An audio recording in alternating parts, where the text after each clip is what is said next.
आदाब, नमस्कार। मैं सदफ इकबाल बारा चट्टी गया से। वक्फ बिल में संशोधन की बात की जा रही है। आप इसे इस तरह समझिए कि भारतीय जनता पार्टी कोई भी बिल लाए और वो बिल जनता के फायदे के लिए हो, उसके हितैष में हो, उसके पक्ष में हो, ऐसी उम्मीद करना ही बहुत बड़ी नादानी है, बहुत बड़ी बेवकूफ़ी है। क्योंकि बीजेपी चाहती क्या है ये सब जनता खूब समझती है। किसी भी मुद्दे को उठाना, समाज के एक खास तबके में बेचैनी भरना, उन्हें आहत करके अपना वोट बैंक बढ़ाना ही उसका हमेशा से मुख्य उद्देश्य रहा है। देखिए, वक्फ बोर्ड जो है वो दान की हुई जमीन, वो भी वैसी जमीन जो मुसलमानों ने दान की थी, उसकी देखभाल के लिए बनाया गया एक इदारा है। ये समझिए कि ये ठीक उसी तरह दान की हुई ज़मीनें हैं जो हमारे पुरखों ने मठों को दान किया, कॉलेज यूनिवर्सिटीज़ के बनाने के लिए ज़मीनें दी। ये भी उसी तरह दान की हुई प्रॉपर्टी है, उसी ज़मीनें हैं जिससे होने वाली आमदनी मुसलमानों और समाज के गरीब लोगों के उत्थान के लिए खर्च किया जाता है। अब उसकी देखभाल के लिए जो ऑर्गेनाइजेशन बनाई गई, जो इदारा बनाया गया, उसे वक्फ बोर्ड कहते हैं। और ये इदारा सेंट्रल में भी बनाया गया और हर स्टेट में भी बनाया गया। अब चूंकि वक्फ जो लफ्ज है वो अरबी का लफ्ज है और भाजपा को लगता है कि वक्फ बोर्ड पर बिल लाकर सीधे मुसलमानों पर प्रहार किया जा सकता है। अगर यही वक्फ बोर्ड ना होकर इसका नाम दान बोर्ड होता तो क्या भाजपा इस पर पॉलिटिक्स करती? वक्फ बोर्ड का कानून बना हुआ है और भारतीय जनता पार्टी को कानून से बाहर जाकर काम करने की पुरानी आदत है। वक्फ के पास रेलवे के बाद पूरे हिंदुस्तान में सबसे ज्यादा जमीनें हैं।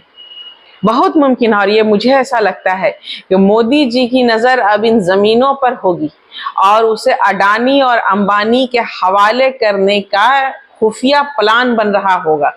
भारतीय जनता पार्टी ने इस वक्त ये बिल लाया है, इस पर गौर करने की जरूरत है कि ये बिल लाया क्यों है। बीजेपी ये सोचती है कि जिस तरह इसने 3 तलाक का कानून लाकर मुसलमानों को टारगेट किया था और उससे ये महसूस किया कि हिंदू वोट एकजुट हो रहा है, मुत्तहिद हो रहा है।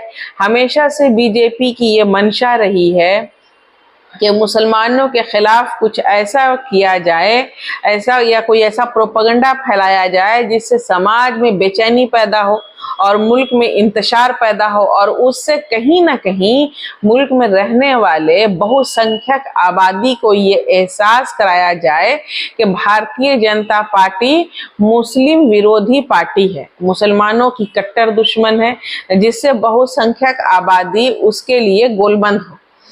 इसी को मद्देनजर रखते हुए मुसलमानों को टारगेट करके बीजेपी ने सीएए कानून और एनआरसी कानून लाया।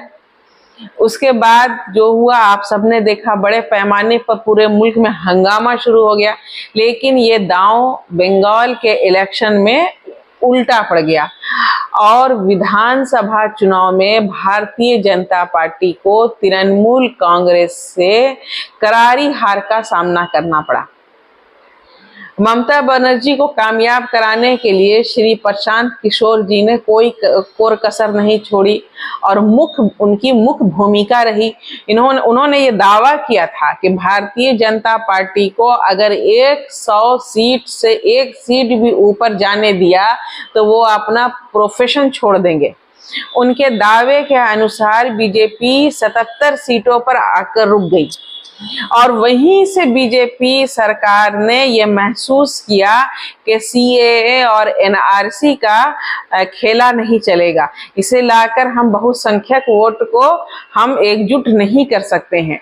यही कारण है कि ये दोनों कानून को ठंडे बस्ते में डाल दिया गया है। अब एक नया शोषा छोड़ा गया है वक्फ बिल का। अब वक्फ बिल भी मुस्लिम विरोधी राजनीति की एक नई कड़ी है। इसका भी वही हशर होने वाला है जो सीएए और एनआरसी का हुआ था। अभी तक भारतीय जनता पार्टी ने अपनी हार से कोई खास सबक नहीं लिया है। उन्हें सोचना चाहिए कि इस तरह का दांव अब चलने वाला नहीं है, और बिहार में तो ये दांव बिल्कुल भी नहीं चलेगा। इन्हें अब यहाँ बहुत करारी शिकस्त जो है झेलनी होगी। जनसुराज अब उनके लिए बहुत बड़ा चैलेंज बनने वाला है।